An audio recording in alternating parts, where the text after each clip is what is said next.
Buenos días a todas, todos y todes. Muchas gracias por estar aquí para el Instituto de Investigaciones Interdisciplinarias y la Universidad de Puerto Rico en Calle. Es un honor tener esta charla que vamos a tener hoy, que se titula El desastre en la colonia, los efectos de la salud de los desastres socioambientales en las poblaciones vulnerabilizadas, y que estará a cargo de las doctoras Adriana Garriga López y Patricia Novoa Ortega. Adriana es una antropóloga boricua en la diáspora, estudió en la Universidad de Columbia, hizo su doctorado y estudió, ¿verdad? Es una egresada de la UH, de la Escuela Superior de la UPR. Además de una antropóloga que ha sido, ¿verdad?, recibido premios por su labor, poeta también. Y hace alrededor de 2 años es investigadora afiliada del Instituto de Investigaciones Interdisciplinarias, donde implantó un curso con nuestros estudiantes hace 2 años, que es parte a su vez de un proyecto más amplio que es auspiciado por la National Science Foundation. Y el proyecto se llamaba Ética de Cuidado y Cascada de Desastres, Trabajadores de la Salud en Puerto Rico después de María. Y sigue con nosotros ahora como investigadora afiliada y visitante. Entonces, la doctora Patricia Novoa es catedrática del Departamento de Ciencias Sociales de aquí de nuestro recinto, también graduada de la UPR, la Universidad de Puerto Rico, a mucho orgullo. Y hace unos 5 años comenzó también a dar un curso INTD y fundó un proyecto bien importante y bien bonito para Puerto Rico que se llama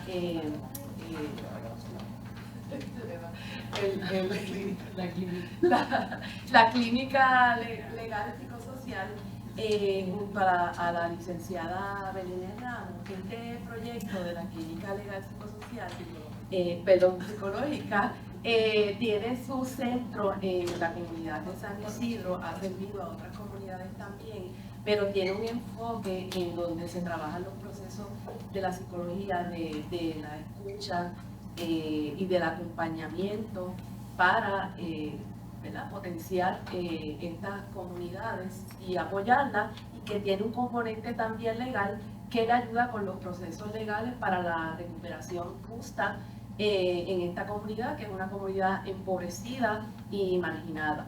Entonces, todo esto, a su vez, se da a través de un hermoso proyecto de la doctora Rosa Fisek, también antropóloga e investigadora afiliada del instituto hace ya como más de 6 años, y que tiene un proyecto también que viene desarrollando en comunidades alrededor de Puerto Rico y particularmente en nuestra región de servicio, que se llama Cuidado Colectivo, y que utiliza un enfoque de las humanidades digitales para documentar y presentar los esfuerzos y las acciones que hacen las comunidades, desde las comunidades, para las comunidades, para la recuperación de todos los desastres naturales y no naturales que hemos estado viviendo en Puerto Rico en los últimos años.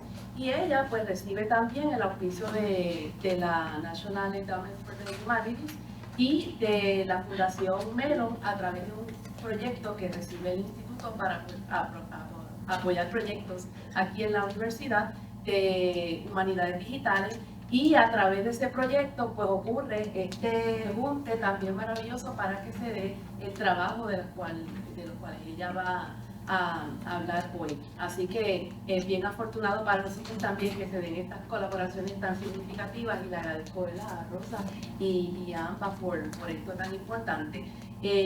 Sin más preámbulos, quiero también agradecer a los auspiciadores de todos estos proyectos: la Fundación Mellon, la National Endowment for the Humanities, la National Science Foundation, la Fundación para el Acceso a la Justicia, Fundación Segarra Borman, y la Universidad de Puerto Rico en Calle, a través del Instituto de Investigaciones Interdisciplinarias, y la Universidad de Florida, International University of Florida, que es la universidad en la que está la doctora Garriga, y que facilitó que ella pudiera estar con nosotros hoy. Así que sin más preámbulos, la dejo con esta colega. Gracias. Como se dan cuenta, es una red la que posibilita los trabajos. Me gustaría, antes de iniciar, quisiera dedicarle esta presentación al doctor Edwin Vázquez, quien fue director del departamento del programa de biología y fue un excelente profesor y director, y fue un hombre comprometido con este país. Así que hoy se conmemora, hoy están algunos colegas conmemorando su vida en algún sitio de aquí de la universidad, y quiero dedicarle esta presentación a él. Así que agradezco al instituto también por organizar este seminario. En esta presentación estaremos tratando de fundamentar, Adriana y yo, por qué entendemos que la colonia es el desastre. Y no lo que el gobierno nos ha indicado en estos pasados años, que los huracanes, los terremotos, la pandemia, son eventos naturales que ocasionan el desastre. Aunque no somos ajenas a los efectos del cambio climático, ¿verdad?, que ha ocasionado eventos extremos y prolongados, o sea, de calor, lo vivimos, de sequía, lo vivimos, de huracanes, pero nuestra posición es que la respuesta mediocre e insensible del gobierno hace que estos eventos extremos se conviertan en verdaderos desastres, provocando que la gente se enferme y muera prematuramente. Principalmente las poblaciones negras, visiblemente negras, las poblaciones de inmigrantes, que son las poblaciones más vulnerabilizadas y que son las más empobrecidas. Esto lo vamos a fundamentar con el resultado de nuestro trabajo de documentación y de investigación que hemos llevado a cabo a través de la Clínica Legal Psicológica y la investigación que ha llevado la doctora Adriana Garrido. Para los que no sepan, la Clínica Legal Psicológica, su propósito es abrir un espacio en las comunidades que han experimentado el abandono o inacción del Estado, para acompañarles de manera sostenida en sus distintos procesos de recuperación, ¿verdad?, luego de los desastres socioambientales, y también les acompañamos en los proyectos que sueñan y se autogestionan como respuesta a esta inacción. En los pasados 5 años, nosotras hemos acompañado a varias comunidades, pero en esta presentación compartiré los datos de la comunidad de San Isidro en Canóvanas, en el área este, que es con quien hemos trabajado de manera más sostenida, ya como mencionó Bionex, por 5 años, y con quien comenzamos el trabajo de acompañamiento luego del huracán María, a partir de los resultados etnográficos que llevé a cabo, donde pude documentar los efectos psicosociales del huracán María y también las estrategias colectivas e individuales que los residentes utilizaron en sus respectivos procesos de recuperación. Entonces, luego de ese estudio, pues entonces fundamos con el liderato de San Isidro la Clínica Legal Psicológica y con la licenciada Ramos. En la clínica acompañamos a las comunidades desde 3 componentes: el legal, psicológico, y digo psicológico y psicoanalítico porque ese es el enfoque que utilizamos en el programa clínico, y el trabajo social comunitario. Contamos con una unidad de análisis encargada de encaminar los proyectos de investigación y de documentación para poder dar cuenta de nuestro trabajo en cada una de las comunidades y poder luego visibilizar las situaciones que viven y que les afectan. Nosotras no trabajamos solas, nos acompañan una red de organizaciones, de colectivos y de universidades que nos acompañan compartiendo tantos recursos y esfuerzos con el propósito de fortalecer nuestros servicios y potenciar nuestros alcances. Las comunidades con las que hemos trabajado tienen algo en común: han experimentado el abandono y la inacción del gobierno, tanto federal, estatal y municipal, no por un día, no por 2, sino por años, ¿verdad? Entonces, ¿cómo se manifiesta ese abandono? Pues vamos a ubicarnos, ¿verdad?, dónde se localizan estas comunidades, y como dije, voy solamente a ubicar a San Isidro. La comunidad de San Isidro queda en la llanura de inundación, ¿verdad?, en la confluencia del río Grande de Loíza con el río de Canóvanas. Así que los residentes viven en una zona inundable y una zona propensa a inundaciones mortales. La comunidad está dividida en varios sectores: está Villa Hugo 1, Villa Hugo 2 y Valle Gil, y el sector Monteverde. Esta comunidad se fue desarrollando hace más de 30 años desde la informalidad, es decir, la gente, ¿verdad?, trabajando desde la autoconstrucción, pero desde que comenzó hasta ahora, en términos de su infraestructura, no ha habido grandes diferencias. San Isidro no es la única, muchas comunidades en Puerto Rico se han desarrollado desde la autoconstrucción, como bien nos indica la socióloga Liliana Coto en su libro Desalambrar y luego en su documental Desalambrando. Son sobre 186 comunidades en Puerto Rico donde residen aproximadamente 86.000 residentes que construyeron sus viviendas como podían. Así que esta situación apunta a un problema mayor, ¿verdad?, que es el problema de acceso a una vivienda, ¿verdad?, y el problema de pobreza extrema en Puerto Rico. El caso de San Isidro, aunque algunos ¿verdad?, de los residentes rescataron terrenos que estaban en desuso, lo que el Estado no cuenta en los documentos oficiales es que el entonces alcalde Cheno Soto y sus ayudantes eran quienes daban los terrenos en el barrio San Isidro, eran quienes rellenaban los humedales, eran quienes daban los permisos y a cambio le solicitaban a los residentes cambiar la dirección para, ¿verdad?, para votar, ¿verdad? Así que por eso el clientelismo político. En San Isidro, este abandono e inacción se condensa, yo le llamo en un no. Los sectores, primero, no cuentan con los servicios de agua ni de energía eléctrica, ¿verdad? No están oficializados, lo que lleva a interrupciones frecuentes, dañando los enseres eléctricos ¿verdad? Y también nosotros, los que la energía eléctrica nos llega oficializada, también se nos va la luz múltiples veces. No cuentan con conetones para canalizar las aguas, lo que crea inundaciones recurrentes de las aguas fluviales. Son varias las calles que están con agua acumulada. Los residentes que viven en esas calles no pueden hacer uso de esas calles.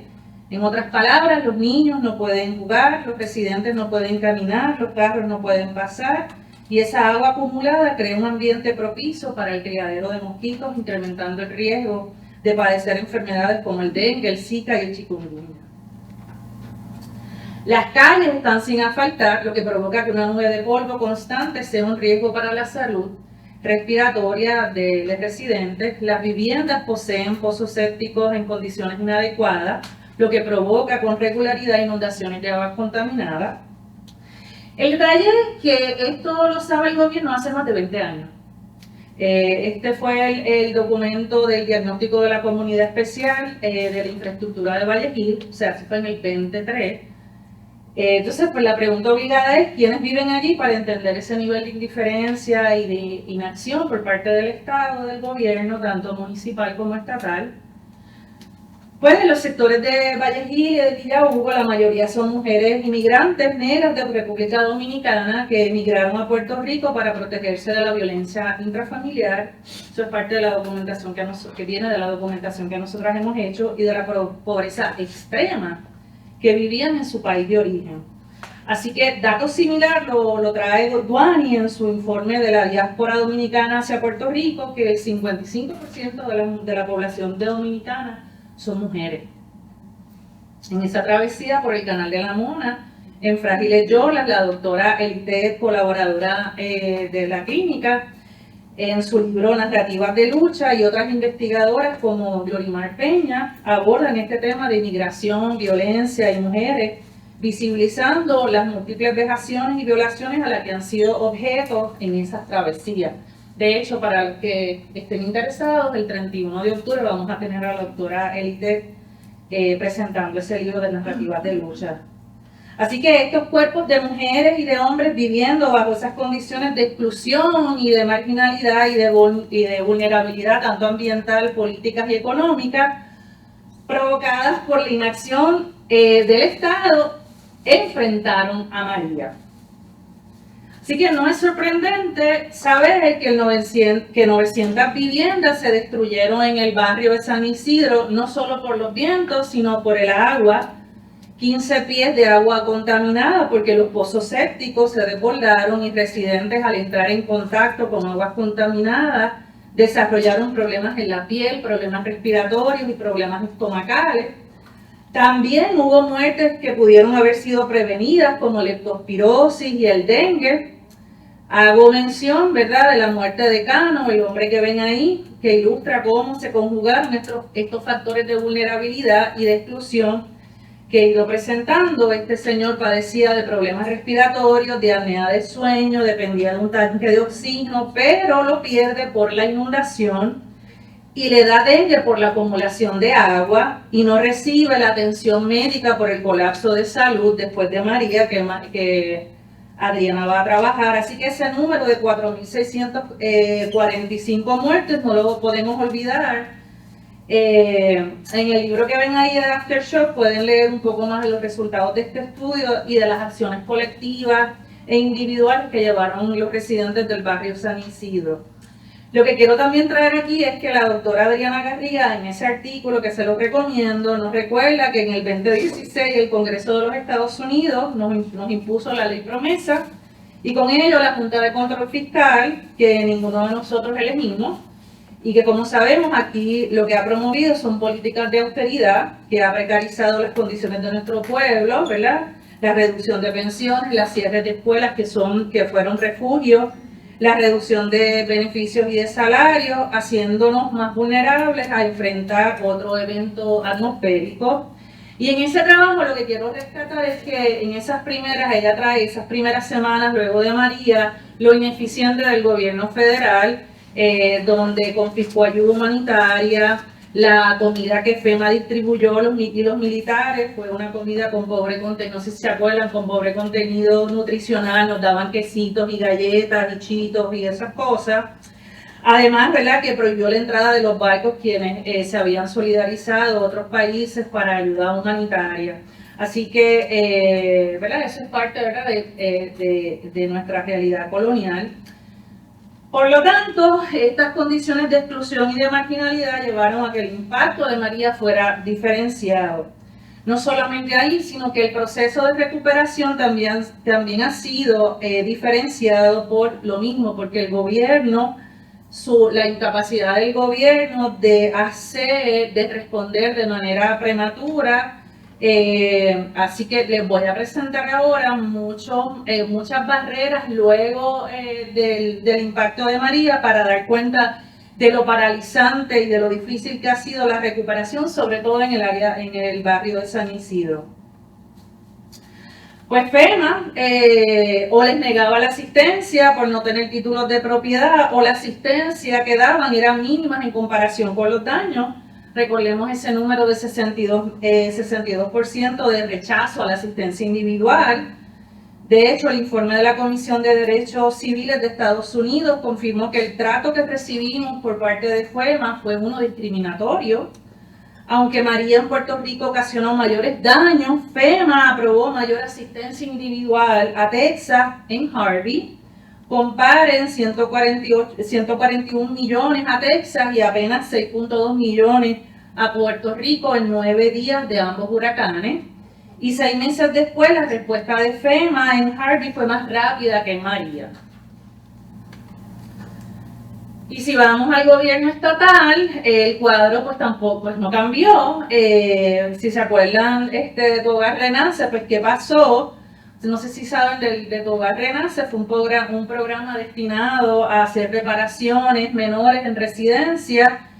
Lo que nosotras documentamos a través de nuestro trabajo, los solicitantes tenían que esperar bastante, ¿verdad? Tenían que hacer largas filas, ¿verdad?, de espera para la atención, atrasos en las inspecciones, falta de acceso a la información sobre su caso, engaños, reparaciones deficientes, que de hecho varias organizaciones sin fines de lucro tuvieron que corregir después.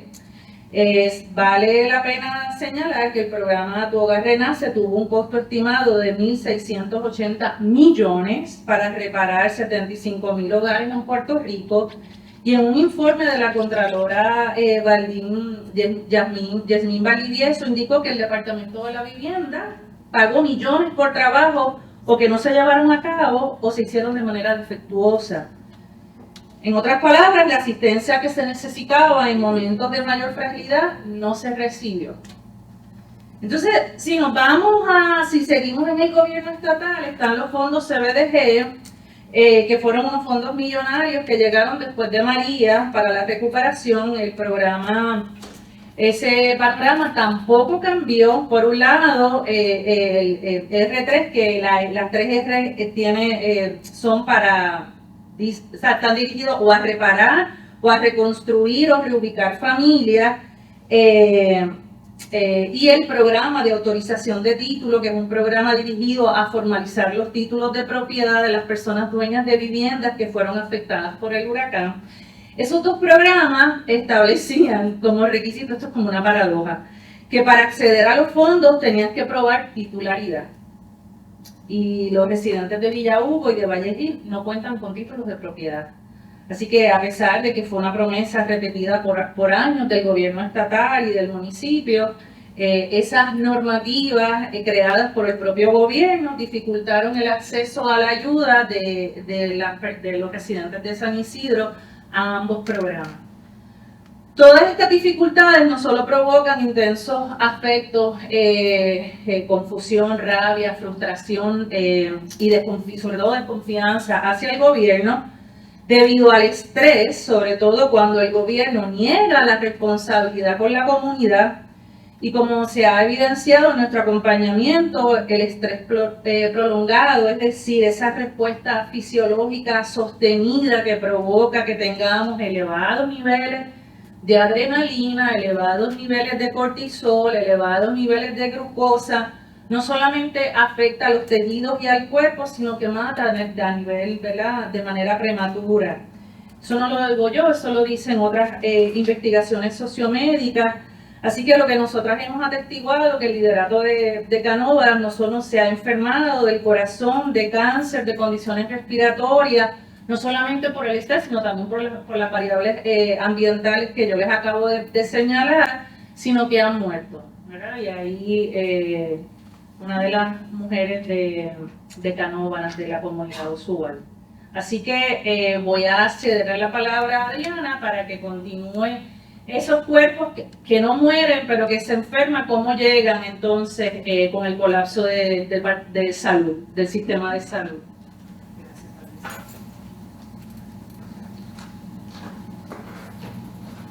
Ay, es así. Importante, parte de esto lo condensé en un podcast que se llama La Otra Escena, así que por favor si pueden escanear el QR code para que puedan escuchar ese podcast gracias a otros fondos que recibimos con el Collective Care. Fantástico, gracias.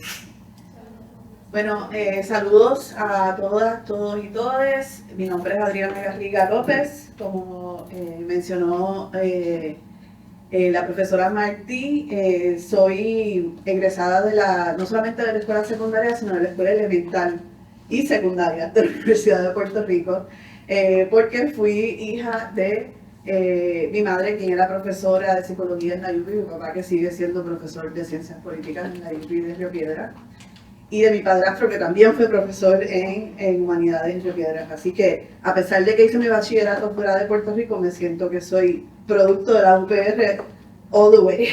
Yo me crié en el recinto de Río Piedras, así que tengo que decir que para mí es un honor estar aquí, ser parte del instituto, compartir con estas colegas tan ilustres, no solamente la doctora Novo Artega, sino las demás que están aquí presentes. Ustedes saben quiénes son. Gracias. Y sobre todo a estos estudiantes que se nos han unido y que están aquí para escuchar estas presentaciones. Espero que nos hagan preguntas y que podamos tener una conversación al final de mi presentación. Voy a ir un poco rápido al principio para llegar a los comentarios al final, que son los que realmente les quiero presentar. Quiero asegurarme de que los presente. Entonces, como dice Patricia, este proyecto reúne las experiencias de personas que trabajan en el sistema de salud de Puerto Rico. Muchas de esas personas también son personas vulnerabilizadas y vienen de comunidades marginales. Entonces, es un escenario complejo donde estamos hablando, por una parte, del sistema de salud que encuentran esas personas como los residentes de Valle Hill, que entonces terminan en el hospital, como también las experiencias de las personas que los atienden, las personas que están allí para prestar ese cuidado tan necesario. Entonces, esta presentación se llama Cansados del Desastre y refleja un artículo que está en proceso con la colega Jessica Mulligan y los estudiantes que han colaborado conmigo en este proyecto, que esperamos publicar en la revista de aquí del Instituto de Investigaciones Interdisciplinarias, que se llama Cuadernos de Investigación. Así que ese es nuestro deseo, nuestra intención, y estamos cerca de entregarlo. La autoría es grupal y con 8 estudiantes, incluyendo 3 estudiantes de Calley. Sus nombres son Paola Lazu Báez, María Alejandra López Torres y Gabriela Marrero Serrano. Las 3 maravillosas contribuyeron a este artículo, así como también otros estudiantes de otras instituciones y de nuevo la profesora Jessica Mulligan. Quiero dar mis gracias a todos y todas del grupo. Fue una experiencia maravillosa trabajar con todo este grupo. Así que gracias también a National Science Foundation y sin más, pues entro entonces al trasfondo. Como Patricia indica y ustedes bien conocen, la crisis médica de salud pública en Puerto Rico tiene ya bastante tiempo, no es una condición nueva, reciente, sino que se ha ido agravando a través del tiempo, ¿verdad? Pero sí hemos llegado a una situación bastante crítica en el presente, dado un éxodo de médicos y de otro personal médico que se ha ido en los últimos 5 o 6 años. Entonces, a pesar de que podemos hablar de esto como un proceso bastante largo, ¿verdad? Que podemos decir empieza en los 90, o podríamos discutir cuándo empieza, pero podemos ver que sí se va agravando, ¿verdad? Llevando a una situación insostenible en términos del sistema de salud en el presente, incluyendo entonces manifestaciones públicas, protestas, donde se ha exigido que se tome algún tipo de acción para proteger el sistema de salud y que se aseguren, ¿verdad?, que esos servicios tan necesarios para la población de Puerto Rico estén disponibles. Entonces, aquí está la línea de tiempo de nuestro estudio, que empieza con el huracán María. Esto todavía estamos traduciendo, así que disculpen, está en inglés. Pero empezamos en el 2017 con huracán María, entonces en el 2018 empezamos formalmente a hacer entrevistas. Terminamos entonces en el 2019 cuando empiezan los terremotos. Ahí entonces retomamos con unos nuevos fondos que nos llegan y empezamos a trabajar entrevistas otra vez, ahora atendiendo no solamente las secuelas de María, sino también entonces el efecto de los terremotos. También en el 2020 pues comienza la pandemia de COVID-19, complicando no solamente el panorama, sino nuestro estudio también. Y tuvimos que tomar medidas para poder seguir haciendo el estudio en medio de la pandemia, que incluyó pues repensar los métodos, hacer entrevistas a distancia, por Zoom, y flexibilizar los procesos del estudio fue absolutamente necesario. Y también recibimos un suplemento en los fondos porque todos los costos en Puerto Rico subieron. O sea que el dinero que habíamos asegurado para pagar los costos del estudio no era suficiente. Tenemos que pedir más dinero porque eso fue parte del efecto del desastre y de la respuesta al desastre, ¿verdad? Y entonces finalmente culminamos las entrevistas en el 2022 con un total de 151 entrevistas individuales y 9 grupos focales.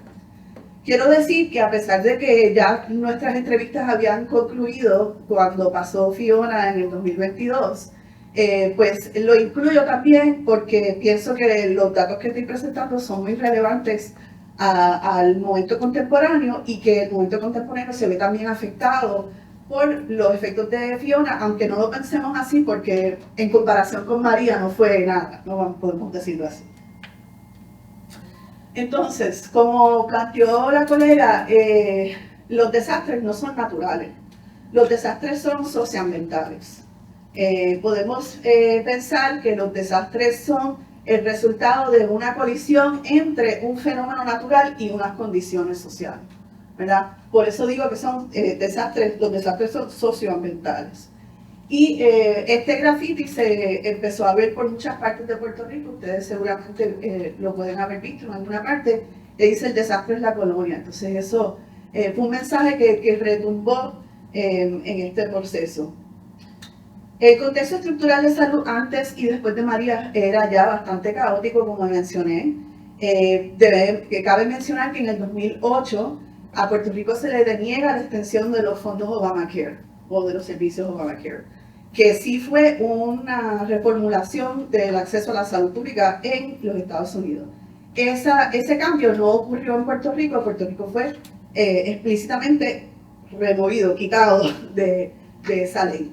Y entonces, nuevamente en el 2016 se crea la Junta de Control Fiscal a raíz de la ley promesa, que desemboca entonces en una serie de políticas públicas de austeridad y dificultad económica, que crea una gran dificultad económica para los trabajadores y las trabajadoras en Puerto Rico. Y sabemos, ¿verdad?, que abajo está lo de el IMA San Pablo, que es la quiebra más grande que se ha visto en un hospital en Puerto Rico, y es un tema muy activo en los medios. Entonces, como la otra escena, ¿verdad?, de algo que tú habías planteado en términos de la narrativa alrededor del huracán María, desde los Estados Unidos, ¿verdad?, la vista era como una narrativa bastante colonial, en el sentido de que lo que se presentaba era que la recuperación en Puerto Rico había sido lenta, recuperación de María, había sido lenta y accidentada a causa de la ineptitud y falta de organización de los boricuas, ¿no? Y que había una retórica de nosotros contra ellos, o sea, ellos quieren que nosotros los ayudemos, ¿verdad? Ese tipo de retórica era común. Y una retórica también sobre la vagancia y la dependencia de los puertorriqueños, de los boricuas, que no querían hacer nada y que solo estaban esperando ayuda. También un montón de diálogo, debate, narrativa, retórica alrededor de la pregunta si Puerto Rico es o no parte de los Estados Unidos, y una movilización de esa problemática para distintos propósitos. También la proyección de Puerto Rico como una isla en el medio del mar, como si estuviera completamente aislada y muy lejos y no se pudiera llegar. Y también la narrativa de que FEMA y los militares lo habían hecho todo bien y que el problema eran realmente los oficiales locales, que eran todos corruptos. Quizás en esa última parte tenían algo de razón, pero no era la única razón, ¿verdad? Lo tuve que decir. Ok, entonces, algo particular de nuestro contexto es que no estamos hablando de un solo desastre, estamos hablando de múltiples desastres, o también, como le decimos en los estudios de desastres, disaster studies, desastres compuestos. Y estos desastres les llamamos compuestos porque tampoco es que tenemos muchos, sino que un desastre va incrementando los efectos del anterior, ¿verdad? Entonces, la gente no se había recuperado de María todavía cuando empezó a temblar la tierra, ¿no? Y después llegó el COVID. Entonces, eso es lo que llamamos compounded disaster, desastre compuesto, y podemos ver que esos eventos realmente no son aislados en las realidades de las personas, sino que se van entrelazando de muchas maneras. Otras personas, otras antropólogas como Yarimar Bonilla lo han descrito como un enjambre de desastres, otras personas le han dicho como un desastre tras desastre, pero estamos buscando una manera de hablar sobre esto porque esta situación se va tornando más y más común en el mundo. Puerto Rico estamos adelante, por decirlo así, ¿no? Ya tenemos esa experiencia de vivir los múltiples desastres, pero esa experiencia ya ahora es más común y más personas lo están viviendo. Entonces eso quiere decir que las personas que han sobrevivido a esa situación en Puerto Rico tienen mucho que decir, tienen mucho que enseñar, tienen mucho que aportar al conocimiento sobre cómo sobrevivir a estos desastres múltiples, ¿verdad? Pero esto conlleva retos metodológicos y conceptuales para las personas que estudian, describen y teorizan los efectos sociales y culturales de los desastres. Un poco eso es lo que la doctora Novea Ortega y yo estamos tratando de hacer, hablando, ¿verdad?, cada cual de sus proyectos, ir entrelazando para poder entonces establecer un conocimiento sobre cómo vamos a sobrellevar los próximos desastres. Entonces, las preguntas de investigación que nos guiaron fueron: ¿cuál fue la ética de cuidado que los trabajadores de la salud en Puerto Rico forjaron después del huracán María? ¿Y cómo es que tal ética repercute en el trabajo de recuperación y de qué forma posibilita la resiliencia? odiada la palabra, pero voy a retomarla en un momento. Esta foto estos son nuestros estudiantes ahí trabajando. Ok, entonces cuando nosotros le preguntábamos en la fase piloto del proyecto a las personas que queríamos entrevistar que nos hablaran sobre su resiliencia, sus experiencias de resiliencia, no querían hablar de resiliencia, querían hablar de su compromiso. Las personas decían, no, lo que pasa es que yo tengo un compromiso con mi trabajo, un compromiso con mis pacientes, un compromiso con Puerto Rico. Entonces nosotros tomamos ese concepto de compromiso que salió de esas entrevistas y lo usamos para tratar de entender qué era lo que estaba pasando aquí culturalmente. Y dejamos atrás conceptualmente esa palabra de resiliencia, no la usamos como tal, pero sí tienen que ver, ¿verdad? Sí hay una conexión ahí. Entonces, los elementos del compromiso que pudimos identificar son el trabajo significativo, la solidaridad con la comunidad y la conexión con Puerto Rico. Si las personas estaban experimentando esas tres situaciones, tenían la capacidad de sentir un compromiso con su trabajo. Tenían la capacidad de actuar sobre el compromiso que sentían con su trabajo, ¿verdad? Pero no todo el mundo tiene esas condiciones presentes en su trabajo. Entonces, la ética de cuidado, ¿qué es? Es una vocación ética generada mediante la práctica. Eso quiere decir que es distinta a la ética codificada profesional. Es una ética que se desarrolla en la calle, vamos a decir, ¿verdad? A la mano, en medio de la práctica. Y tiene que ver con la autocomprensión y las disposiciones afectivas que los cuidadores y cuidadoras habitan en su labor. Entonces, eso es algo bastante distinto de lo que es la ley, de lo que son las reglas de la institución, ¿verdad? Aquí está operando otro sentido de ética, que tiene que ver con esa disposición afectiva y con una práctica enraizada en la interdependencia. Entonces lo que vemos es que estos trabajadores de la salud no se ven como si fueran separados de sus pacientes. Ellos se ven que están interconectados con sus pacientes. Y nos decían, pues yo hago esto por mis pacientes porque el día que sea mi abuela, o el día que sea mi mamá, o el día que sea yo, ¿verdad? Yo quiero que me traten así. Entonces, el cuidado bajo estas condiciones es un acto radical. ¿Verdad? Esa es nuestra propuesta. Que esa disposición de cuidarnos mutuamente, es una afirmación radical del amor que sentimos, de la solidaridad que sentimos, de alguna determinación que sentimos de que los queremos cuidar mutuamente.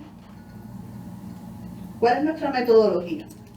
Pues como les mencioné, hicimos 151 entrevistas individuales con trabajadores de la salud en Puerto Rico, la mayoría de quienes fueron sobrevivientes del huracán María y trabajaron en la secuela. Algunas de las personas entrevistadas experimentaron daños por los terremotos también, y obviamente todo el mundo fue afectado por la pandemia. Los grupos focales logramos 9, fueron difíciles de coordinar y más bajo la pandemia.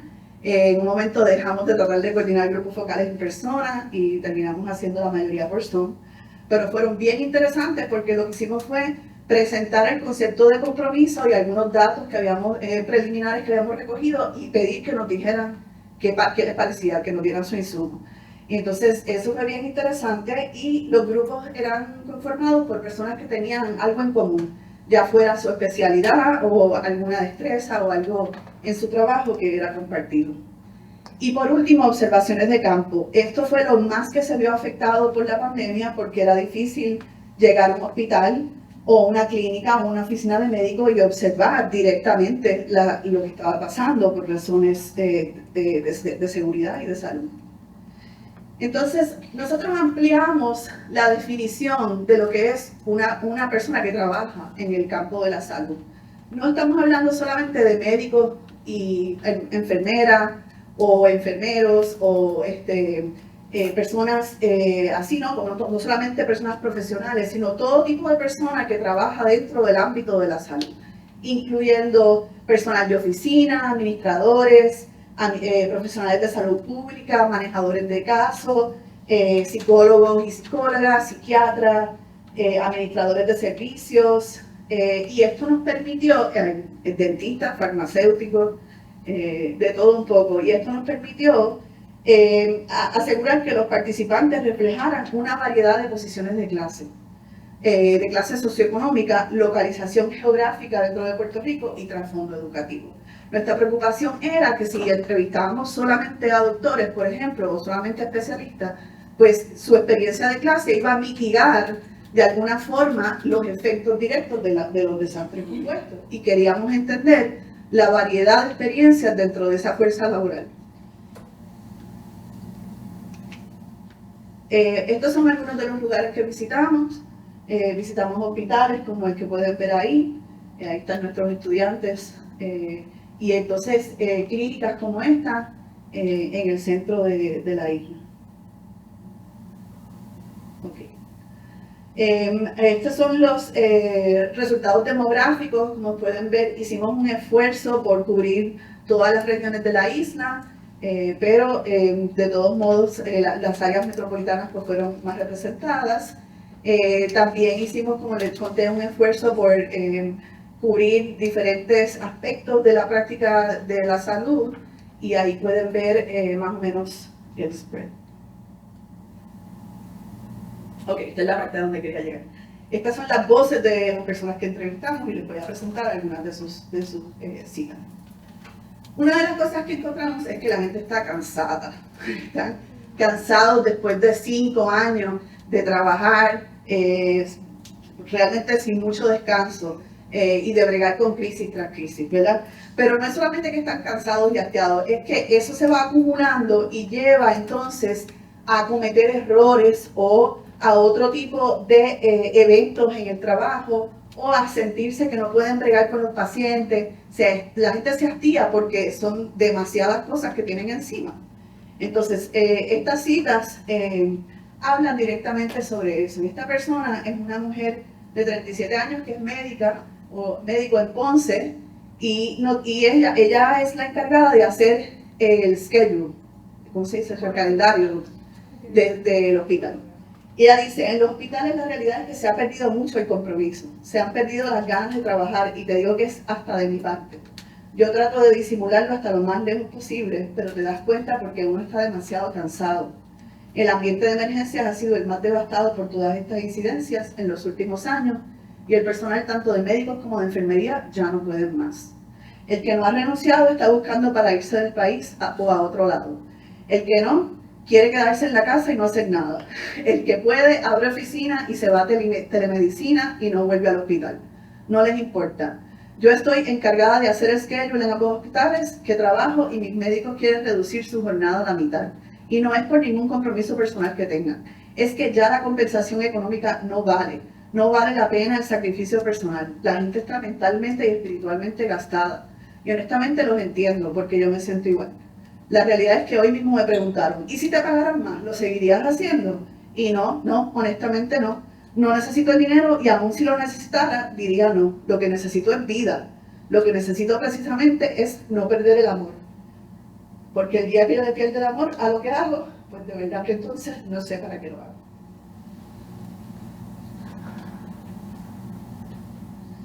Esta mujer es una enfermera de Ponce de 43 años y nos dice, un ejemplo, ahora nosotros tenemos varios compañeros hace una semana que han salido con la prueba positiva de COVID. Lo que nos quedamos es bien cuesta arriba. No es que no exista el compañerismo, pero es que, como todos conocemos, los hospitales en Puerto Rico no cuentan con personal suficiente. Es difícil para los que estamos trabajando. Por más que uno quiera ayudar a su compañero, los dobles turnos, el agotamiento, la vida diaria, ha sido un poquito más cuesta arriba. Otra de las situaciones que vimos y que muchas personas comentaron fue la injusticia salarial. Y esto se refleja en los pagos de muchos de estas personas que entrevistamos. Esta mujer, que es tecnóloga médica de Aguadilla y se mudó a Florida durante el periodo del estudio, tiene 29 años, o tenía cuando la entrevistamos, y nos dijo, falta reconocimiento, yo diría, que en todas las profesiones. Los doctores están mal pagos, los tecnólogos, todo el mundo está mal pagado. Pienso que ha sido una masa de producción y por eso muchos nos van, porque no hay remuneración. No hay nada que te den a cambio para tú quedarte. Pero yo diría que el mayor reto es la paga, es lo monetario. Esta no lo voy a leer entera, pero da evidencia de lo mismo, ¿no? De que los precios de la vida, los costos de la vida siguen subiendo, los salarios se quedan igual y simplemente uno no da abasto. Y lo que voy a leer es lo último que dice, no puedo dejar de pagar el carro porque si no tengo carro, ¿cómo llego a trabajar? Por lo menos el gobierno nos está oprimiendo, y no solo también enfermería global.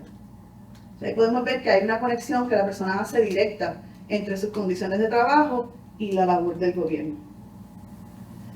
Entonces, una queja que escuchamos una y otra vez, especialmente de los médicos, es el abuso de las aseguradoras. Y esos abusos se cubren una gama bastante amplia. Uno de ellos es que no le dan número de practicantes a los doctores. Entonces, la gente que se gradúa de medicina se quedan años esperando que les den la licencia para practicar dentro de la aseguradora.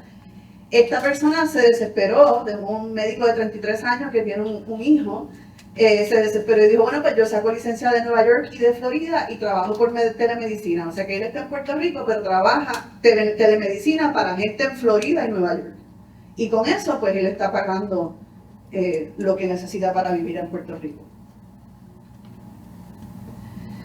Este director médico de Guayama es un hombre de 73 años que nos dice que dentro y fuera del hospital las aseguradoras controlan demasiado los servicios y pues el médico que es responsable, el hospital que es responsable, que quiere dar lo mejor a sus pacientes, muchas veces se ve maniatado. No lo puede hacer porque no le van a pagar por eso. Si no te van a pagar, pues no lo haces porque la aseguradora dice que no es necesario o que hay otra alternativa. En lugar de estar hospitalizado, se pudo haber tratado en la casa con antibióticos, pero vive allá en el campo muy lejos y para ponerse el antibiótico en la casa le enseñan al familiar cercano, pero el familiar cercano es una anciana de 80 años. ¿Cómo se lo va a administrar?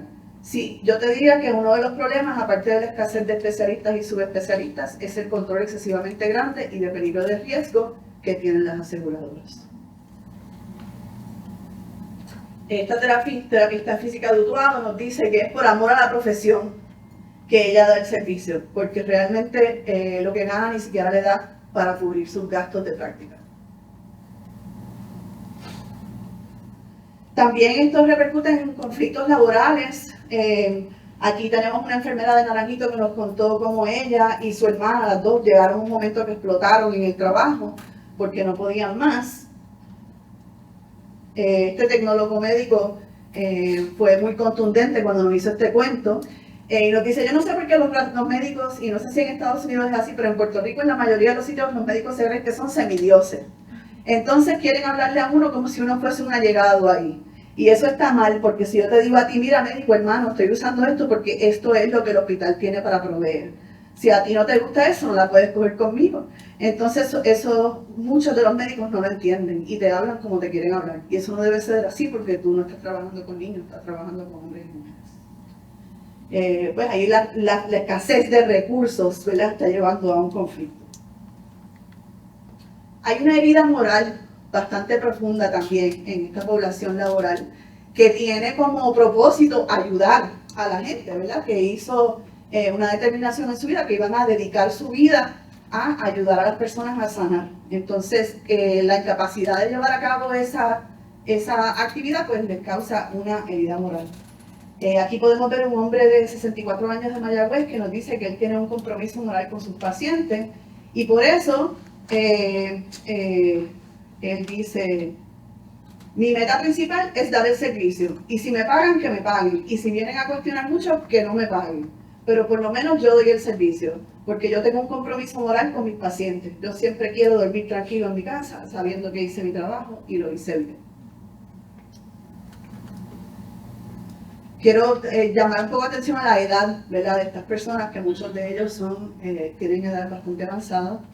Este es un administrador en un sindicato que representa empleados de salud en San Juan y Yabucoa de 73 años. Este es bien interesante. Yo creo que estamos en un momento donde vamos a salir adelante con un programa económico y que poco a poco vamos venciendo a lo que yo personalmente llamo la ineptitud deliberada que tienen los gobernantes actuales de nuestro país. Es una ineptitud que no es por falta de formación académica ni de conocimiento, sino que es por lo que nuestro jíbaro llamaría pura listería, de favorecer unos determinados intereses. Y entonces, para que esos intereses privados puedan prevalecer en nuestra sociedad, hay que demostrar que no tenemos la capacidad para hacer las cosas que sí tenemos la capacidad. Eso dialoga, ¿verdad?, directamente con esa narrativa colonial que estaba presentando. Entonces, ¿cómo mejorar la situación? Pues miren, hay propuestas que se han generado desde organizaciones y grupos profesionales que han puesto propuestas sobre la mesa. Y algunas de las propuestas que salen desde nuestro estudio son las que ven aquí: aumentar salarios, limitar jornadas, proveer cosas básicas, seguros médicos, días por enfermedad. ¿Cómo es posible que una persona que trabaja en el campo de la salud no tenga días por enfermedad? Establecer políticas institucionales más equitativas y participativas, facilitar la educación y retención de trabajadores de la salud, incorporar a la fuerza laboral en el plan de manejo de emergencias, que a veces no están incorporados, y fiscalización de la industria de seguros médicos. Son todas cosas que podríamos hacer para mejorar esta situación. Les quiero hablar, ya estoy llegando a lo último, pero antes de irme quiero hablar de algunos de los logros y esperanzas que nos comunicaron también estas personas que entrevistaron. Y son significativos. Algunos de los logros que nos mencionaron los propios participantes fueron la distribución masiva de la vacuna en Puerto Rico, que fue muy bien recibida, la unidad social que existió después de María y que algunos piensan que todavía continúa existiendo hoy, y también el compromiso real por la fuerza laboral en el sistema de salud. Y tengo que decir que después de hablar con todas estas personas y entender las condiciones de trabajo, estoy de acuerdo que hay que tener un compromiso real con algo, con Puerto Rico, con el trabajo, con la profesión, con los pacientes, para poder sostener y tolerar esas condiciones. Entonces, algunas de las esperanzas que nos comunicaron, como esta mujer que es una enfermera de Caguas, nos dijo que su esperanza es que los puertorriqueños podamos decir: ok, si hasta aquí hemos podido, vamos a poder con más. Y esa es mi esperanza, pero obviamente hay otros factores que pueden traer otra realidad, ¿verdad? Entonces ella dice su esperanza, pero rápido dice: bueno, pero puede que no, puede que se complique más todavía, ¿verdad? Este tecnólogo médico de Bayamón, hombre de 30 años, primero me dijo que él no tenía esperanza. Me decía: no, es que yo no tengo ninguna esperanza. Me decía: no, y finalmente le saqué esto. Y esto fue lo que me dijo: de verdad mi esperanza sería que nos provean esas oportunidades, porque ahora mismo los jóvenes estamos todo el tiempo encontrándonos contra la pared, dándonos cantazos contra la pared, pese a que hicimos todo por el libro. Entonces vamos a darles oportunidad a estos jóvenes que quieren echar para adelante, que están con el ímpetu de trabajar y salir para adelante aquí en Puerto Rico. Vamos a darle prioridad a esa gente. No es por tirar shade a los americanos, pero vamos, le estamos dando oportunidades a las personas que vienen de Estados Unidos. Y los tuyos, los de tu propia tierra, los estás dejando afuera. ¿Qué estamos haciendo entonces? Si se nos proveyeran las mismas oportunidades que se le proveen a los empresarios de Estados Unidos, olvídate de eso. Puerto Rico se queda con puertorriqueños. No hay necesidad. Y no hay necesidad de nosotros irnos huyendo a otro lugar para buscar una mejor calidad de vida. Punto. No habría necesidad.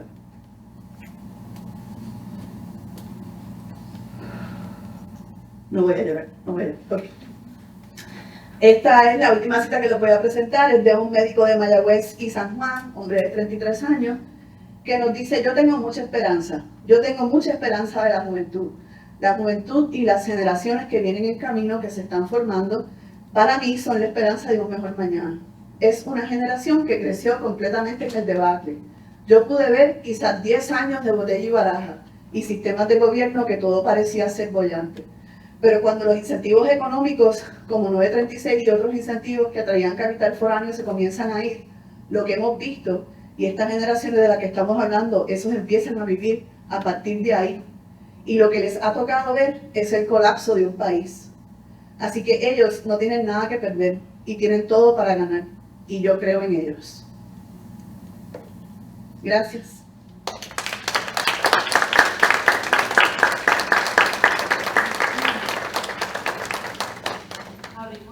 Ahora para las preguntas, nos encantaría que los estudiantes tomaran la iniciativa y hicieran las preguntas. ¿A quiénes se le hacen las propuestas? Las propuestas del gobierno. ¿Y de qué manera tú crees que se deberían hacer las propuestas? Wow, amigos, eso es una conversación de varias horas. Podríamos hablar sobre eso, pero Yo lo que tengo entendido es que algunas de estas propuestas se han visto en la legislatura y simplemente no se han atendido. O sea que las propuestas, como te digo, están, ¿verdad? Y algunas de ellas hasta han llegado a ser propuestas como legislación y simplemente no han pasado, no se han atendido. O sea que entiendo yo, ¿verdad?, que el reclamo porque esas cosas ocurran tiene que venir de nosotros, tiene que venir del pueblo, porque evidentemente la gente que se está lucrando del sistema que existe, pues no tienen motivación para cambiarlo, ¿no? Y las aseguradoras hacen mucha donación política, ¿verdad? Entonces tenemos que atender una serie de situaciones que van más allá de esas propuestas solamente. Digo eso, pero igual te digo, si solamente una de esas cosas pasara, mejoraría la situación laboral de esas personas. Si solamente se trabajara con un aumento salarial, ¿verdad? Solamente eso ayudaría muchísimo. O sea que no tenemos que esperar a que esté todo perfecto, es lo que quiero decir. Pero que para que esto ocurra, no va a ocurrir no va a salir de la gente que se está lucrando de este sistema. Tiene que salir de un reclamo popular del pueblo. ¿Entiendo yo? ¿Y tú crees que sea la culpa por la presentación de cómo hacer la propuesta o por otra cosa?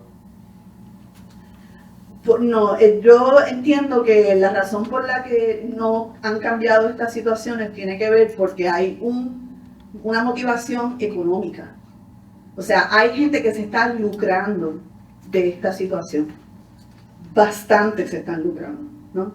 Entonces hay que bregar con esa motivación primordial, que es que se está usando la salud pública como un ente de producción de dinero para personas que ya tienen un montón de dinero. Entonces tenemos que tener una conversación sobre cómo vamos a manejar nuestros recursos, que va de nuevo más allá de solamente estas propuestas. Por ejemplo, un incremento salarial al salario mínimo en Puerto Rico sería un beneficio para toda la clase trabajadora, ¿no? Entonces, hay muchas conversaciones, ¿verdad? Y no es solamente como uno lo presente. Eso ayuda, uno presentar las cosas bien ayuda. Pero no es solamente eso, es que hay unos intereses financieros de por medio. Yo quiero añadir, que también ¿verdad? Yo he visto en los últimos años, por ejemplo, el Colegio de Médicos que ha estado abiertamente confrontando al gobierno y confrontando las aseguradoras. Eso antes no se veía.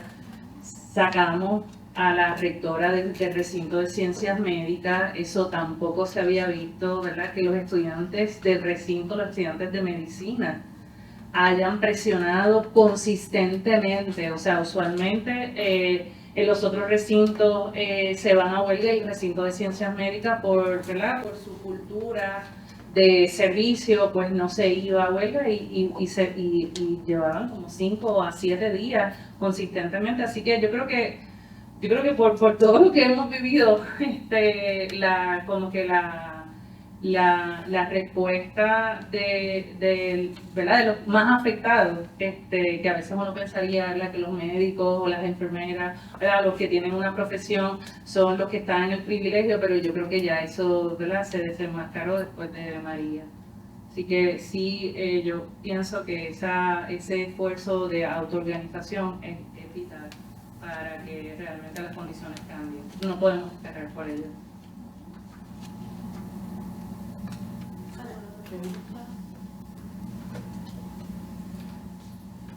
Por favor.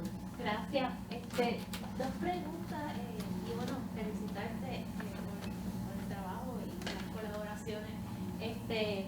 Primero la parte metodológica, ¿verdad? De que cómo trabajaste con un montón de entrevistas, muchísimos grupos focales, en una cantidad grandísima. Así que cómo hiciste para identificar estos temas. Una parte de esa. La otra es más bien como una reflexión de si el tema de del cansancio, ¿no? Que es un poco como un boomerang, porque a la misma vez también a veces redunda en que el servicio no sea el mejor, ¿verdad? Entonces entonces uno que va a los hospitales o que va a los sitios, pues se encuentra con ese personal agotado, cuyos compromisos no siempre necesariamente ya está ahí porque se desgasta. Y entonces eso genera que haya poca solidaridad con ese personal, porque hay veces que simplemente pues, te maltratan. O sea, yo he estado en situaciones Sí. hospitales donde maltratan a uno. Y aunque uno entienda todas las condiciones, ¿verdad? Pues no, se va sintiéndose maltratado y con la persona enferma maltratada. Sí. Entonces, ¿qué, ¿verdad? ¿Cómo se atiende eso y en qué medida el trabajo de ustedes captura esa otra dimensión también? Sí. Gracias por las preguntas y gracias por estar aquí. Ok, el material estamos todavía analizando. Como tú dices, es muchísimo material. Lo hemos trabajado con un equipo de estudiantes maravilloso que nos ha ayudado a ir. Todavía estamos en lo último de limpiar los datos para entonces pasar de lleno en análisis usando Deduce. No sé si conocen la plataforma de Deduce para analizar datos cualitativos y entonces llevar a cabo un análisis más amplio. Al momento esto es un análisis preliminar. Y lo logramos con la ayuda de los estudiantes. Y entonces yo estoy fundando un laboratorio en la Universidad de Florida, Florida Atlantic University, donde trabajo hace un año, este es mi segundo año. Estoy fundando un laboratorio de etnografía para entonces canalizar a través de ese laboratorio trabajo con estudiantes que me permita adentrarme en esos datos, porque son tantos que pues solamente se puede hacer poquito a poquito, a menos de que uno tenga un equipo y entonces se puede hacer un esfuerzo ¿verdad? Más organizado. Así que en esas estamos. Estamos ya en el último año del grant, del tercer año del estudio, con los fondos de la subvención del National Science Foundation, así que ahora pues empezaremos a publicar, pero esta es la primera publicación que queremos sacar, está en español, en la revista de aquí. Y entonces, en cuanto a la otra pregunta, es una pregunta bien importante. Las personas con quienes nosotros hablamos reconocen esa dinámica, la dialogan, la hablan, hablan de ocasiones en que ellos se comportan de forma que después se sienten mal, o dicen contra no era culpa del paciente, o no, pero yo tampoco podía más.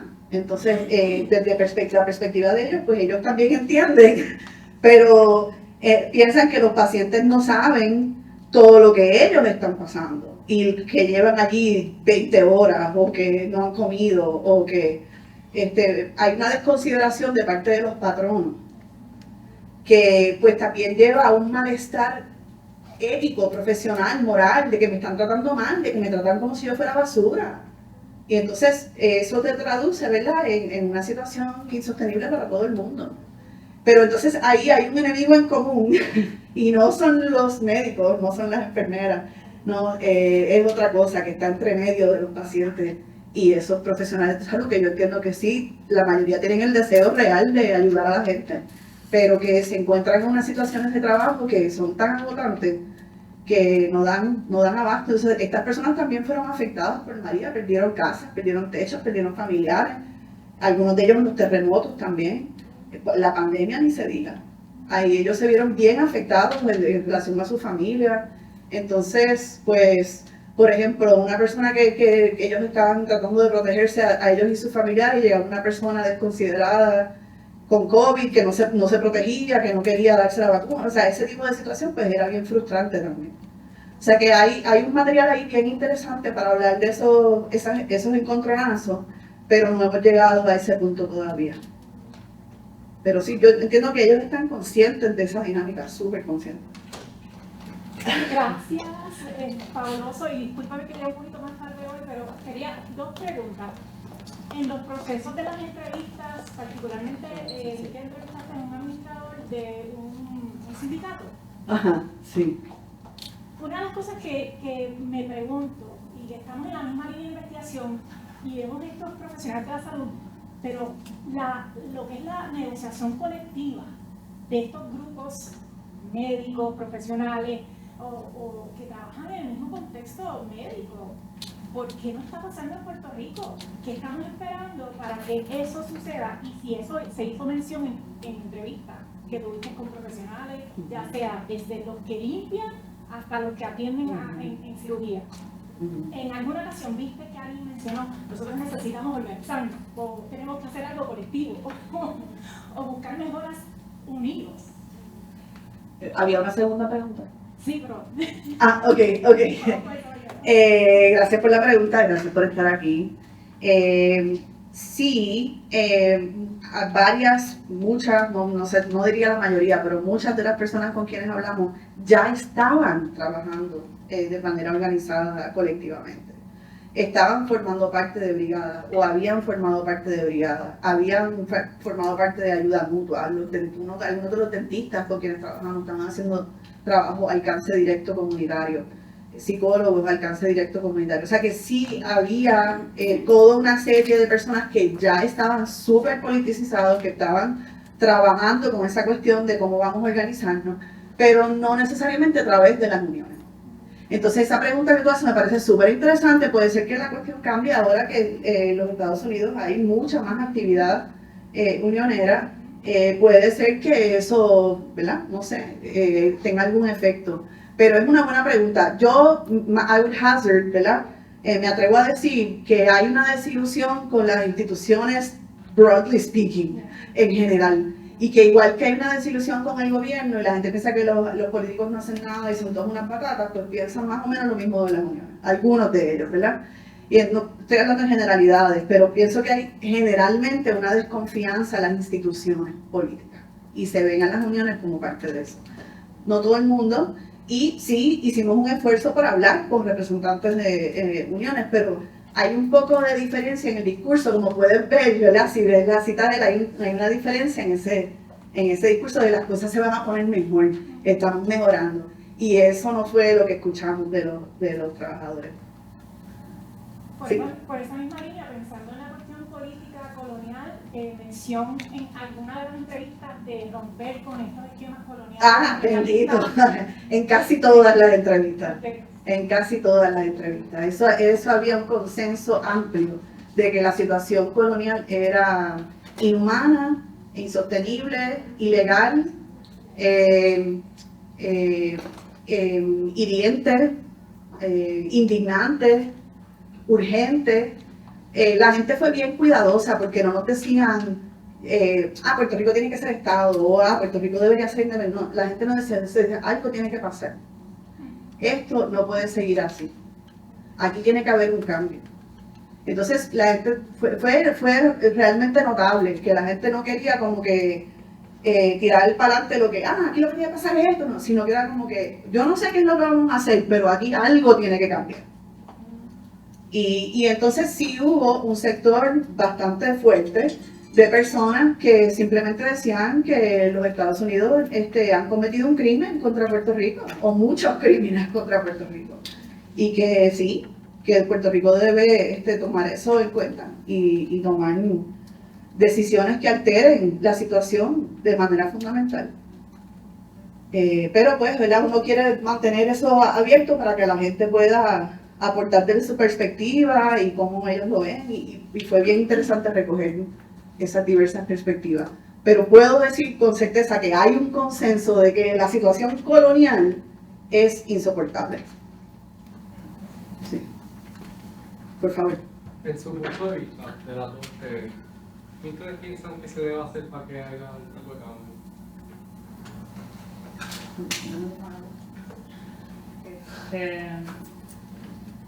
Bueno, yo creo que el trabajo autoorganizativo que hacemos, por lo menos, y que nosotros en la clínica apoyamos, es fundamental.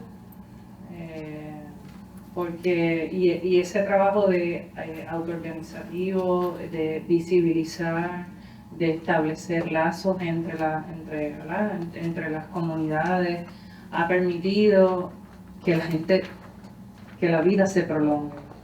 Sin duda alguna, eso lo he visto en la mayoría de las comunidades, principalmente por el agotamiento y el cansancio, que es parte de lo que traía Adriana, que tenemos gente, ¿verdad? Yo terminé la presentación hablando de muerte y de un liderato que está enfermo.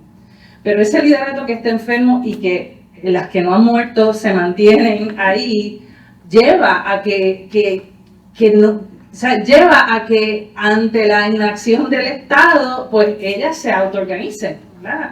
Así que en ese sentido, por lo menos organizaciones, la clínica no es la única, hay muchas organizaciones que están apoyando estos esfuerzos para compartiendo recursos y compartiendo saberes para obviamente poder, número uno, visibilizar lo que se hace, y en ese ejercicio de visibilizar lo que se hace, aunar esfuerzos y por otro lado, fiscalizar lo que no se hace.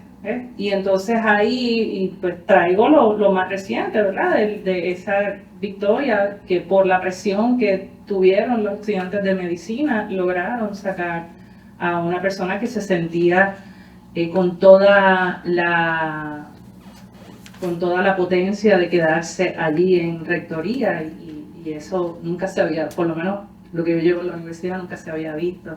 Así que yo por lo menos en eso apuesto, ¿verdad? La autoorganización, la fiscalización y la visibilización y esas alianzas son fundamentales, han sido fundamentales en el trabajo de la recuperación. Gracias, Patricia. Voy a añadir algo a eso, si no me molesta.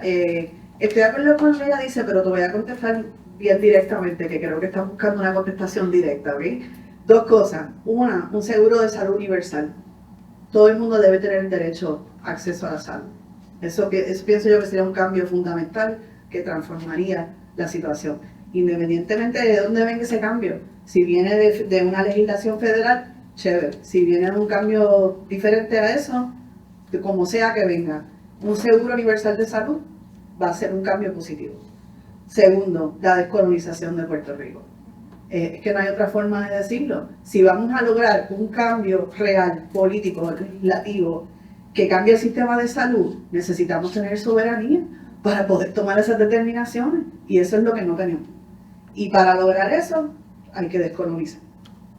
Y ya hay esfuerzo, reconozco el comité del Seguro Universal que viene de Ciencias Médicas, muchos profesores y profesoras que se han unido y han hecho investigaciones sobre por qué un seguro universal de salud es mucho más eficiente que la intromisión de las aseguradoras. Ya ese trabajo se está haciendo. Sí, yo quería añadir, yo vivo en Las Vegas, aquí en Calle, en la comunidad. Vine a este foro porque en Las Vegas tenemos una lucha en contra de la contaminación de nuestras aguas, del río La Plata y el río Guabate, y en contra de que usen tierras agrícolas para sembrar cemento, para hacer un colector y para construir un centro comercial en Calle, donde ya tenemos dos centros comerciales que no están funcionando, que no tienen negocio. Y entonces, una de las cosas que ustedes hablaron es que qué es lo que hay detrás de esto. Y lo que hay detrás es el dinero de unas personas bien poderosas. Uno de los dueños de esas tierras es el director ejecutivo, el presidente ejecutivo de la Coca-Cola. Y otros son pues personas bien poderosas que tienen mucho dinero y que no les importa destruir el ambiente porque ellos piensan que van a sacar provecho yo no sé qué provecho es, ¿verdad? Será lavado de dinero de esas construcciones. Así que pues también en contestación a la pregunta de joven es que nosotros tenemos que empoderarnos en nuestras comunidades y cuando vemos que hay cosas que están mal tenemos que unirnos y tenemos que buscar todas las formas posibles visibilizar esos daños ambientales, ecológicos, a nuestra salud, porque si dañan las aguas de Calley, pues eso va a afectar la salud nuestra. Si siembran de cemento, tierras agrícolas, eso también va a afectar nuestro sostén en términos alimentarios. Y pues también me doy cuenta de que nosotros como grupo necesitamos un poquito más de destreza de investigación.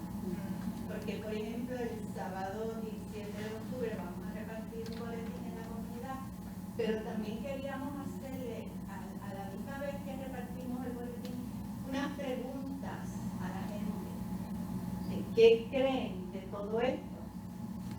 En el pasado han estado en contra nuestra porque necesitan trabajo. Entonces, pues necesitamos como unos recursos de investigación para poder entender mejor el sentido de la comunidad. Bueno, yo con mucho gusto hablo con ustedes después de la charla, si quieren podemos hablar un poco más sobre eso, a ver si podemos apoyar ese esfuerzo. Gracias a usted por estar aquí. Hola, saludos, gracias por estar aquí. Un abrazo y gracias Igual. por la presentación. Primero, pues, reconocer, yo creo que el marco del cual ustedes están partiendo es bien importante para entender esto de desastre tras desastre dentro de un marco de inequidad ya preexistente, ¿verdad? De inequidad y de falta de acceso pues a unas condiciones de salud. Quería ir a una pregunta sobre la parte metodológica, porque ustedes impactaron o sea, entrevistaron a personas en varios municipios, en todo el archipiélago, ¿verdad? Y entonces, la pregunta es si están considerando también hacer una presentación como esta a esas personas que participaron y abierta, pues, por ejemplo, a sindicatos y a otras organizaciones de base, o sea, Taller Salud y otras que definitivamente, porque la investigación, yendo al tema de la investigación, es clave, nos da garras también para poder argumentar y decir, mire, esto no es una persona, un sector, estamos hablando del país y de dónde estamos y entonces pues ahí hay una cuestión de, digamos, de contribución a poder movernos en esa dirección de búsqueda de alternativas de forma más colectiva, incluyendo a políticos que podrían estar interesados, ¿verdad? Sí, gracias por la pregunta. Mira, te comento que traté de lograr una presentación para esta semana que estoy aquí en el recinto de ciencias médicas. Hice el esfuerzo y me recibieron bien, me dijeron que sí, pero después con todo lo que está pasando pues me cancelaron.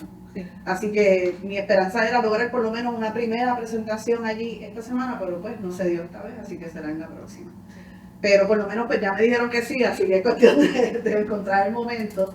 Pero es difícil llegar a esos grupos, pero sí es nuestra intención, sin duda, lograr eso. Pero como estamos todavía analizando datos, pues no estamos listas para hacer eso todavía. Pero sí queríamos publicar este artículo como una primera contribución, ¿verdad?, con los estudiantes, y entonces de ahí pues partir a un análisis de datos más profundo y poder hacer todo eso que tú mencionas.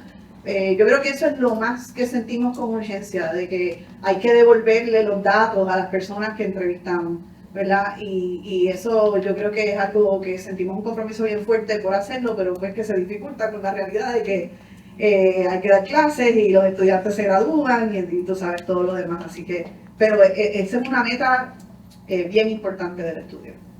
Yo quería añadir, sobre retomar lo que la compañera trajo, en el trabajo que nosotros hemos hecho en el barrio San Isidro, en efecto, por esa documentación sostenida y sistemática, hemos recibido con el liderato, que no es la clínica, es junto al liderato, hemos recibido fondos Por ejemplo, cosas como, o sea, hicimos un estudio sobre el perfil socioambiental del barrio y hay un problema serio, como ustedes vieron, es un problema serio que afecta a la salud de la gente.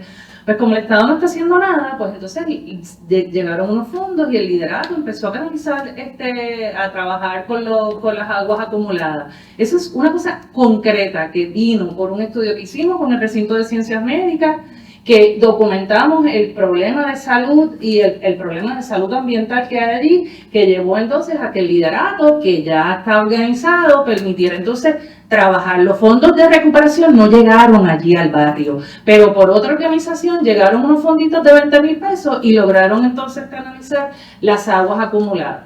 Eso es. O sea que en efecto eso se puede hacer. Quiero añadir a eso también que es la primera vez que Patricia y yo presentamos juntas, pero nuestra colaboración ya lleva un tiempo. Y una de las cosas que logramos para los estudiantes, si les interesa, fue participar de un episodio de un programa que se llama de Vice News, que se llama Black Markets, que era con el actor Michael K. Williams de The Wire, no sé si lo conocen, tremendo actorazo. Hicimos un episodio con él donde visitamos la comunidad de Vallejo y otra comunidad en Cagua. Fue el último episodio de su programa porque él murió un mes después de venir aquí a Puerto Rico. Pero nosotros No por ir a Puerto Rico. no por ir a Puerto Rico. No, él le gustó mucho Puerto Rico, que es muy amable. Pero nada, eso queda como un documento ahí, ¿verdad? De las colaboraciones y de el intento de lograr una mayor visibilización de esos esfuerzos dentro y fuera de Puerto Rico, ¿verdad? De lograr algún tipo de atención, pero eso es complicado siempre, esa negociación. Yo fui parte del proceso de grabación y peleé varias veces con la gente del equipo, ¿no? Esa cuestión de cómo nos representan fuera de Puerto Rico, cómo representan el desastre fuera de Puerto Rico. Es una conversación que estábamos teniendo hace unos días, ¿no? De que este es nuestro desastre. Yo me siento así, no es todo que hay un desastre, pero es mi desastre. Yo hablo de mi desastre. Yo lo amo.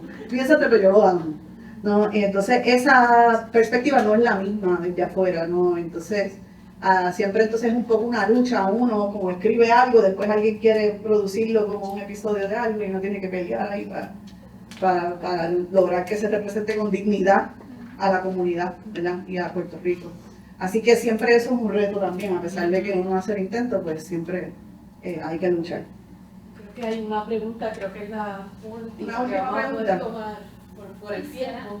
Gracias. Quisiera hacer un comentario del hecho que, ¿verdad? Tengo la duda de que quizás una de las implicaciones o uno de los problemas por qué no se están cometiendo estos actos, especialmente en el hecho de las inundaciones que están afectando a la salud, es porque el mismo gobierno acepta construcciones en lugares no aptos para construir, y eso va obviamente a causar un efecto a largo plazo, que es lo que está pasando ahora mismo. Entonces, quizás por eso mismo, aunque peleemos, gritemos, luchemos, protestemos, hagamos lo que hagamos, va a haber como que siempre una barrera, porque ellos son los que están aceptando construir en esos lugares. Eso sienten que sí es un hecho que está como que aguantando, no sustentando, pero como que aguantando el proceso de poder trabajar con estos diferentes tipos de problemas. Yo creo que no es para ti.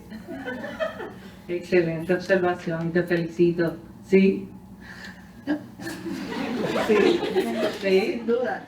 Pero, o sea, o nos quedamos aquí en la zona cómoda y que hagan lo que quieran ellos, o no, ¿verdad? O, ¿verdad? Yo apuesto a la pulsión de vida. Y la pulsión de vida implica tú trabajar en favor de la vida. Y pues, aunque ellos por la pobreza, porque la comunidad de San Isidro es una, pero son un montón de comunidades que están igual. Y el gobierno no se cansa de seguir. Bueno, mira en Isabela y allá en Sol, ¿cómo es? En Sol y Playa, ajá. Pues es lo mismo, o sea, pero no podemos quedarnos en la zona, ¿verdad? Callados, porque es que no, si no va a poder ser. Y si, en efecto, la gente está bien cansada y trabajar con un liderato cansado es complicado, es difícil, pero ¿qué opción tenemos? Yo creo que no tenemos tiempo para más, ya estamos ahí la una. Yo tengo una cortita. ¿Cuánto tiempo les tomó hacer 159 Entrevista. entrevistas? Desde el 2018 al 2022, 4 años. Me tiraste la fácil a la última. Gracias, mi gente, gracias. Muy agradecida.